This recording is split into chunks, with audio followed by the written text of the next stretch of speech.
விலக்கி உலகை எழுப்பும் ஞாயிறு அங்கே குடியிருப்பான். அவன் ஆனை முகத்தனின் அடியவர் மனத்தில் ஒளியாய் வந்து கொலுவிருப்பான்.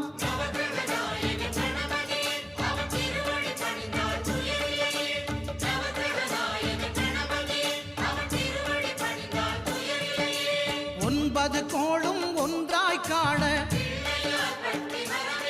அங்கு கற்பகம் என்னும் கடவுளின் மெய்யில்